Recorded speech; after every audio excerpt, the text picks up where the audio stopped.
I'm here today talking with Bill Wong. Hi, Bill. Hey Cindy, how are you? I am awesome.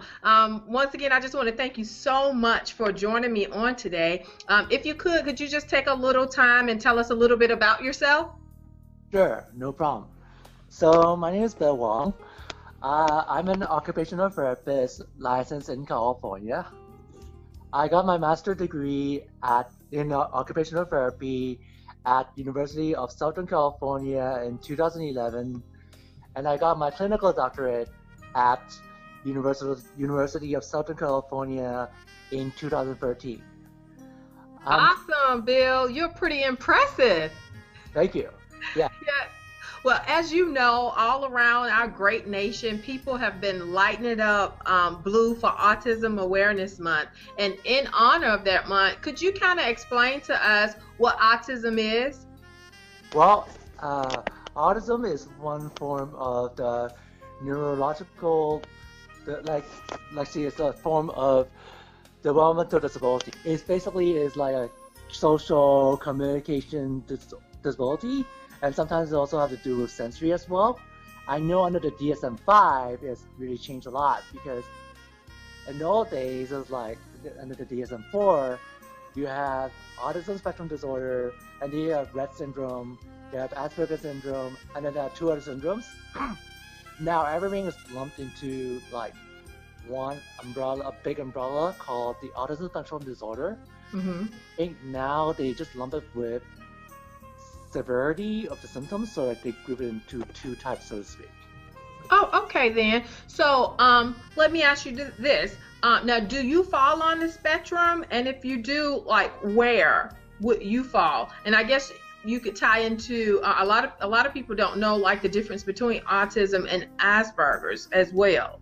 Right. I know it's like under the DSM-4, it has autism and it's Asperger's disorder. But like this DSM-5, we don't have that anymore.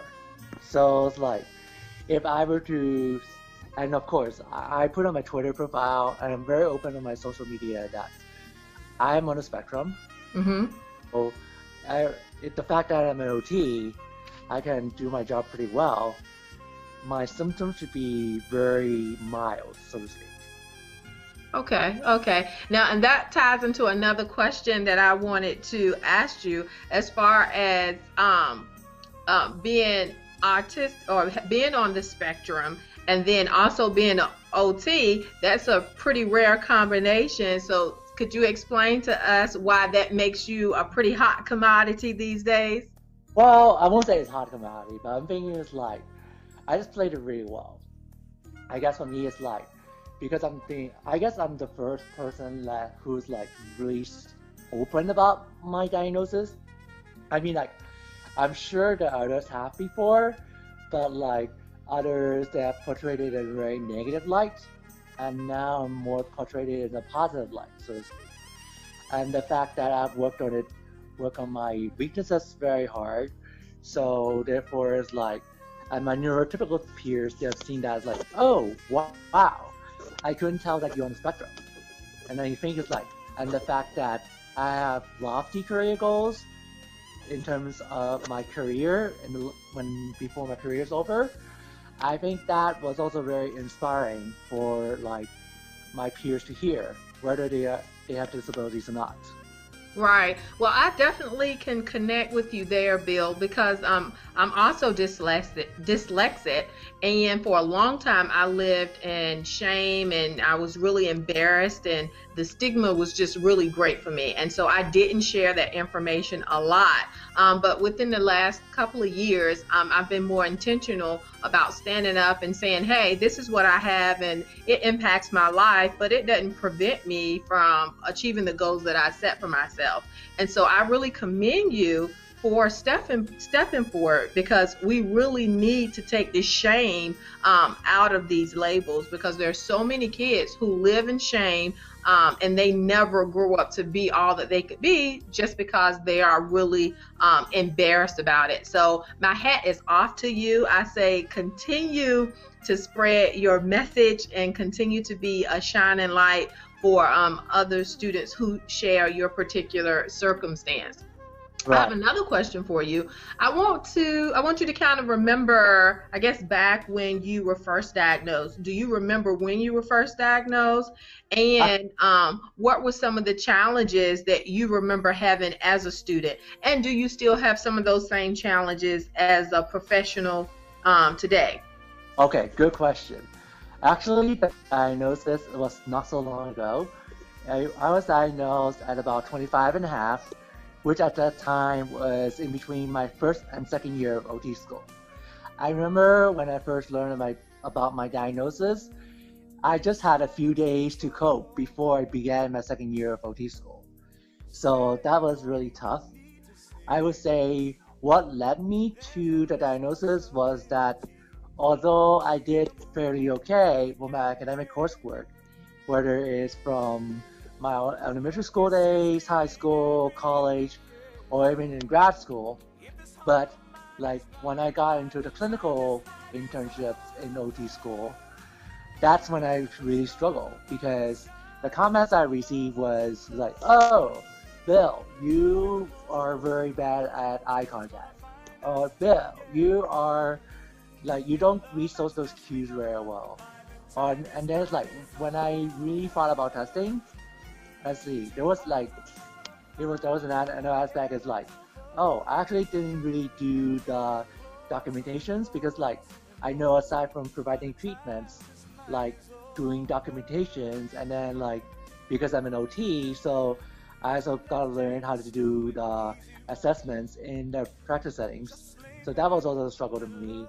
So the combinations of these things actually made me want to get tested. And now in terms of clinician, I would say it's like I really fought through it because like when I was diagnosed, because like I withdrew from my one of my clinical internships that really counts towards my licensure. So I actually had a strike against me before like I'd passed the next two. Fortunately I did. But like I actually learned a lot of things on the fly because like I not only had to figure out like, okay, I need to learn how to be a clinician, but I also have to learn like what kind of accommodations would work for me. And I know now at times as a professional, sometimes like sometimes I still make some professionalism mistakes. Like for example, like sometimes I disclose my diagnosis to people that really shouldn't need to know. For example, like parents, or for example, like if I were to work in school setting, that would be like all the teachers, whether it's like I work with them or not. Right. How is it taken by your peers when you disclose about being on the spectrum? How do they react? Let's see. When I got first diagnosed, I think my classmates in OT school, they were like, "What? Are you kidding me?" They just couldn't believe it because one is like they felt that I was a very nice guy and I was very friendly, and they noticed that my social skills compared to where I started OT schools had really improved. And then secondly is because the fact that I made it to OT school without any academic accommodations, they were really shocked. So I think those two things, but like after they realized it, was like they just try to support me on. And then of course, when I disclose it to other peers from other schools or nowadays to other professionals, are like, wow, that is crazy. So like they just couldn't believe it. Right, right. Well, do you think your life would have been different if you were diagnosed earlier? Absolutely, absolutely, actually. Had I because I remember back then when I was 4 years old, I actually had some minor speech delay because I couldn't speak until 2.5 to 3 years old. Hmm. Oh, and then I also displayed some repetitive restricted behavior, which is another common sign of autism, so to speak. Right. My mom took me to a pediatrician in Hong Kong, which was my birthplace, by the way. And then it's like the pediatrician said, it's like, oh, Bill was a little too smart. It's like we don't believe it. I mean, he doesn't believe it that I have autism. So my mom took the pediatrician's word for it, and just said, okay, he'll be okay. Did you feel like there was something different about yourself versus your peers even back then? I would say in terms when I, when I first started, I didn't realize it. I mean, like before my diagnosis, I didn't realize it, and before OT school, I didn't realize it because I thought I was like, oh, I was just a quiet little guy or a quiet person. But when I started my OT school in pediatrics, I realized like, hey, I didn't play very well with my peers. It's not that I played well with them, but like I just didn't know how to play with them. So that was one of them. And then I think the eye contact part is like because it was like my elementary school teacher in Hong Kong, they pointed me out about it. So but then again because like I didn't struggle with anything else, so I didn't really take it so seriously. But had I known my diagnosis earlier, I bet that I would have been placed in a special ed school in Hong Kong. And in turn, I have been placed in a special education school in the United States. And I think my academic trajectory would have been much different because I think my parents would not have let me to go to OT school because of the fact that of my deficits versus the performance demands of an occupational therapy professional. Right. So you're saying that because you were diagnosed a lot later, you were still able to pursue dreams without other people kind of interfering and telling you what you can't do. I won't say that. I would say more like, it's more like the perception of the job is like, it's more like my mom's perception of the job. Okay. So I was like, oh, I mean, had she known my diagnosis earlier, to be like, wait, it's like, you definitely struggle with social skills. And then this field called OT is like, sure, it's a very stable job that pays a lot of money, but he would have said, it's like, I might not have thought that you'll be able to handle it. Okay, I do. I get it now. So tell me when you have disclosed to some of the students that you work with, what were their reaction? Did they find you as a source of inspiration? I actually remember only one time, but it was before I did my real job. It was during my internship, so to speak. At that time, it was like that student has autism.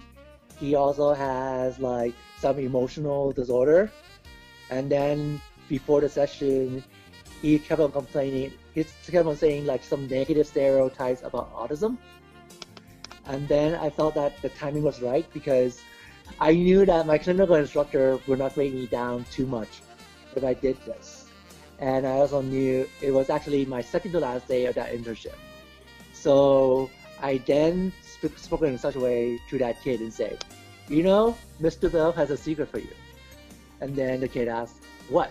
What is it? And I said, oh, you know that Mr. Bell also has autism. And then the kid was just like shocked. I think he was just like speechless in a good way.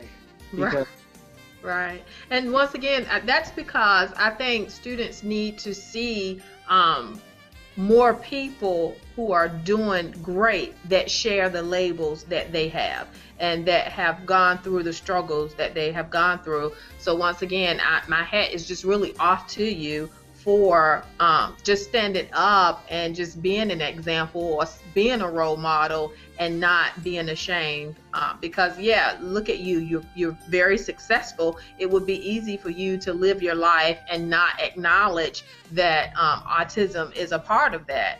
But once again, I think the greater good in sharing is so that other students who are currently going down the path that we were once in, they have someone that they can look up to and say, hey, they have the same thing that I have, and if they can do it, then I can do it too.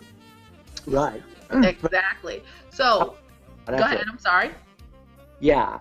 So at this past week, this past month, I actually went to the National OT Conference. Oh yeah, I saw you tweeting a lot about that. You were on the dance floor doing a lot too, right? I did. So I was saying, continuing that story though, I was actually introduced to a first year OT student at Creighton University. She also has autism. And then it was just like because I knew someone from her school And then one day she tweeted me, it's like, oh, you know, I want you to meet someone from my school. She also has autism.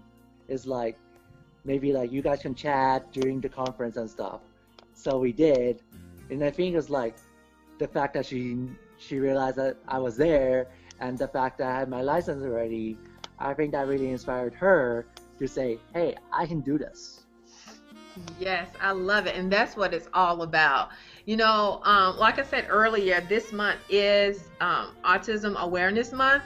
But, with anything, I would like to make autism, and I'm sure there's a tons of advocates out there who would say the same thing, that it shouldn't just be about a month. We need to raise awareness 365 days of the year. So, it's definitely something that we need to continue to talk about. And so I wanted to know what are some ways that we can continue to keep the conversation going about autism from your perspective. Wait, April is also my OT month too. Oh wow, so you get two for one, huh? One. So now to answer back your question, I think you know what? It's like you're right. I think it's like April. I mean, like autism should not be just 1 month to say, okay, we celebrate this month, it's over. And I think it's like I think if we continue to have community efforts, or sometimes say like even in the professional world, it's like we actually can accept people with autism or other disabilities to play prominent roles. I think that'll be good. For example, I know there are a couple examples. So one, in my OT State Association, I was actually invited to be on the Rose Parade Float Committee in my state. So what that is, to make it long story short, is we're trying to raise money for a Rose Parade Float for 2017 in honor of occupational therapy's 100th birthday. And I was recruited because of my social media skills, not just because of my autism. But then I told some people in the autism community about my involvement. They were like, wow, this is great because you are representing us, the autism community, on the float. So that was one example. And the second one, this is unofficial as of this point, but I just want to let you know is actually I was like selected to be like like an advisor for the Assembly of Student Delegates at the American Occupational Therapy Association. So the fact that I'm on the committee at the national level, I think that also really signifies that it's like, hey, it's like a person with autism can not only be just a practitioner, but they can also play prominent roles in leadership in a profession like OT. Yep, awesome, awesome. Well, Bill, once again, I would like to just thank you so much for chatting with me on this evening. I do have one last question for you. If you could you leave some words of inspiration to other young adults who may be on the spectrum or even their parents? So if you could just come up with some type of parting words. Okay, I got a tons, but I'll try to make it short, actually. Okay, so number one, I would say finding a mentor is really key, especially if someone who's like very high functioning and has like aspiration for career. I mean, not just OT, but any sort of career, so to speak. I mean, and that mentor not only like is very friendly and compatible, but it also can give like push to like, hey, you gotta step up your games so that you can get to your next level, so to speak. Because I know in my own professional world, I used to have one, but like she passed away recently. Now Sorry to hear that. like Terry Olivas Lelo. So actually, I would say this interview, again, like many interviews that I've done that is outside of OT, I'm doing in honor of her. And now, actually, I've replaced her with 3 equally awesome OT mentors from across the US. So like I have Barbara Conblau, she's a former American Occupational Therapy Association president. Sean Phipps, he is like, he used to be the state association president in for my OT association. He's now one of the members of the board of directors in the American Occupational Therapy Association. And then I also have Dr. Michael Iwama. He teaches in a school in Georgia, and he's well known for his work in the Kava model. And number two, I would say is like, I think social media nowadays is really good because you actually can use it as a vehicle to know some new friends. And I know for me is like the fact that I made it big because I've utilized social media really well. Of course, it's like I've learned some rough times too, like some mistakes on what I shouldn't have said the hard way. But I think that if it's used well, it can be a good way to build new friendships, or sometimes it's like for someone who aspires to a career, it could be a good way to lead into to a door that you might not think of. Because nowadays it's like, for career goals, it's like nowadays it's like all about networking. And I know that right now I'm actually working as an independent contractor for under a telehealth company, and we're in the process of finding some places that I want to work. And the fact that I use social media to find one of the places, that is I don't know how to say the school name, but it's a virtual school in New Jersey. I found a school because I knew one of the administrator from that school, and he said, "Hey, would you like to interested in trying to work with us?" And I was like, okay. And then I used my connections at USC to help me set it up. So I think it's like, that's leading to my last point is, friends are definitely valuable. I don't care what some people say, it's like, oh, I'm comfortable in my own little world. But at the end of the day, I think friends are really, really important because because they can really pull you through tough times, whether it's like a supporting word, or sometimes it's like just help you set up an opportunity like what I have. So that's my parting words. Well, awesome. That was a great parting message. And I would just like to say we met through social media, and hopefully we can call each other friends, at least Twitter friends, until we get to know each other better. That's right. I know hopefully I'll come to Georgia one day, especially if Dr. Iwama wants me to come. Then who knows, I may be able to swing by. Exactly. Well, you just let me know, and I would definitely make that happen. So once again, thank you so much for chatting with me. And I would like to thank you for watching. Please be sure to like me on Facebook at Cindy Lumpkin, the LD Coach, or Twitter at the LD Coach. Bill, do you have a Twitter handle? I do. It's Bill Wong OT. It's very simple. All right, so make sure you check out Bill on Twitter as well. That's Bill Wong, BILLWONGOT. So until next time, thank you. Thank you.